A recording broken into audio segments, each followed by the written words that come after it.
কখনো কি এমন কাউকে ভালোবেসেছ যে তোমার জীবন থেকে হারিয়ে যাওয়ার পরও তোমার প্রতিটা নিঃশ্বাসে বেঁচে থাকে? আজকের গল্পটা শুধু ভালোবাসার না, এটা অপেক্ষার, ভুল বোঝাবুঝির আর এক অদ্ভুত অনুভূতির গল্প, যেখানে ভালোবাসা মৃত্যু পেরিয়েও হারিয়ে যায় না। চলো শুনি অর্ণব আর নাইরার সেই অসমাপ্ত ভালোবাসার গল্প। মোবাইলের তীব্র রিংটোনে ঘুমটা ভেঙে গেল।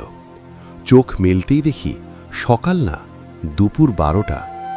আজ ছুটি, তাই একটু বেশি ঘুমিয়ে ফেলেছিলাম। ফোনটা রিসিভ করতেই ওপাশ থেকে চিৎকার, অর্ণব, তুই কি মানুষ নাকি পাথর?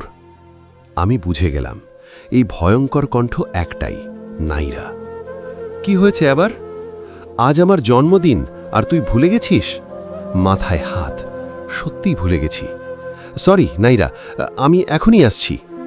20 মিনিট সময় দিলাম, এর মধ্যে যদি রবীন্দ্র সরোবর না আসিস তাহলে আমাকে আর কখনো দেখতে পাবি না। কল কেটে গেল। আমি তাড়াতাড়ি রেডি হয়ে বের হলাম। আমি অর্ণব সেন, থাকি কলকাতা শহরে, মিডল ক্লাস ফ্যামিলি, জীবনটা সাধারণ। আর নাইরা বড়লোক বাবার একমাত্র মেয়ে, রাগী জেদি, কিন্তু আমাকে খুব ভালোবাসে। লেকের পাশে গিয়ে দেখি নাইরা বসে আছে, চোখ লাল, হয়তো কেঁদেছে। সরি। চুপ, তোর সরি শুনতে চাই না। আমি চুপ করে দাঁড়িয়ে আছি। হঠাৎ নাইরা উঠে এসে আমাকে জড়িয়ে ধরল। তুই না থাকলে আমি কিছুই না। আমি অবাক হয়ে গেলাম। সারা দিন আমরা একসাথে কাটালাম। নাইরা আমাকে একটা শার্ট গিফট করল। আমি বললাম, এত টাকা খরচ করিস কেন? নাইরা রেগে গিয়ে বলল, ভালোবাসি বলে। সব কিছু ঠিকই চলছিল, কিন্তু সমস্যা শুরু হলো সেদিন। কলেজে এক মেয়ে, নাম রিমা, হঠাৎ এসে আমাকে জড়িয়ে ধরল। ঠিক তখনই নাইরা দেখে ফেলল। ও কিছু না বলে চলে গেল। সেদিন রাতেই নাইরার মেসেজ, আজ থেকে আমাদের সম্পর্ক শেষ। আমি অনেক চেষ্টা করলাম, কল মেসেজ, কিছুই কাজ হলো না। নাইরা হারিয়ে গেল আমার জীবন থেকে।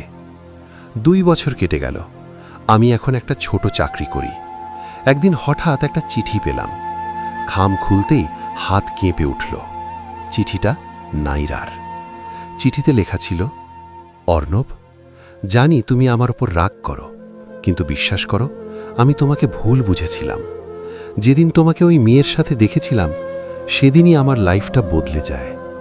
ডাক্তার বলেছিল আমার হার্টে সমস্যা, সময় খুব কম। আমি চাইনি তুমি আমাকে কষ্ট পেতে দেখো, তাই তোমাকে দূরে ঠেলে দিয়েছিলাম। আজ হয়তো আমি আর বেঁচে নেই, কিন্তু একটা কথা মনে রাখিস, আমি শুধু তোকে ভালোবেসেছিলাম, আর কাউকে না। চিঠিটা পড়ে আমি ভেঙে পড়লাম। দৌড়ে গেলাম নাইরাদের বাসায়। জানলাম নাইরা আর নেই। লেকের পাশে গিয়ে বসে থাকলাম, ঠিক সেই জায়গায় যেখানে প্রথম দেখা হয়েছিল। হাওয়ায় যেন এখনো নাইরার গন্ধ। আমি চোখ বন্ধ করে বললাম, তুই তো বলেছিলি আমাকে ছাড়া বাঁচবি না, তাহলে একা চলে গেলি কেন? হঠাৎ মনে হলো কেউ যেন পাশ থেকে বলছে, আমি তো আছি তোর হৃদয়ে।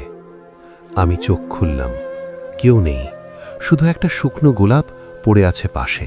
লেকের পাশে বসে আমি সেই শুকনো গোলাপটা হাতে তুলে নিলাম। হৃদয়টা কেমন যেন ফাঁকা হয়ে গেছে। হঠাৎ খেয়াল করলাম গোলাপটার সাথে একটা ছোট কাগজ ভাঁজ করা আছে। কাঁপা হাতে খুললাম। সেখানে লেখা, যদি সত্যি আমাকে ভালোবাসিস তাহলে কাল ঠিক বিকেল 5টায় এখানে আসিস, নাইরা। আমি অবাক, এটা কিভাবে সম্ভব? নাইরা তো আর নেই। সারা রাত ঘুমাতে পারলাম না। মাথায় শুধু একটাই প্রশ্ন ঘুরছে, এটা কি কারো মজা নাকি সত্যিই নাইরা? পরের দিন ঠিক বিকেল 5টার আগেই আমি লেকে পৌঁছে গেলাম।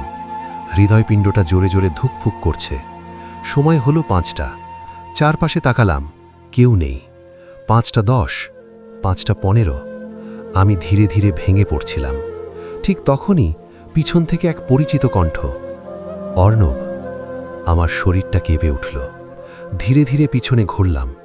একটা সাদা ড্রেস পরা মেয়ে দাঁড়িয়ে আছে। হালকা হাওয়া বইছে, চুলগুলো উড়ছে। ও নাইরা। আমি বিশ্বাসই করতে পারছিলাম না। তুই তো। নাইরা হালকা হেসে বলল, সব প্রশ্নের উত্তর সবসময় পাওয়া যায় না অর্ণব। আমি দৌড়ে গিয়ে ওকে জড়িয়ে ধরতে গেলাম, কিন্তু আমার হাত শূন্যে চলে গেল। আমি থমকে গেলাম। তুই সত্যি নাকি? নাইরা শান্ত গলায় বলল, আমি আর আগের মতো নেই, কিন্তু তোর ভালোবাসা আমাকে বেঁধে রেখেছে এখানে। আমার চোখে পানি চলে এলো। তুই আমাকে ছেড়ে গেলি কেন? আমি তোকে ছাড়া বাঁচতে পারি না। নাইরা একটু কাছে এসে দাঁড়ালো, কিন্তু স্পর্শ করল না। তুই পারবি, কারণ তোর বাঁচা দরকার, আমার জন্য না, নিজের জন্য। আমি মাথা নাড়লাম। না, আমি কিছুই পারবো না। নাইরা একটু কঠিন গলায় বলল, অর্ণব, ভালোবাসা মানে শুধু একসাথে থাকা না, ভালোবাসা মানে ছেড়ে দেওয়াও। চারপাশে হঠাৎ ঠান্ডা হাওয়া বইতে শুরু করল। নাইরার অবয়বটা ধীরে ধীরে ফিকে হয়ে যাচ্ছে।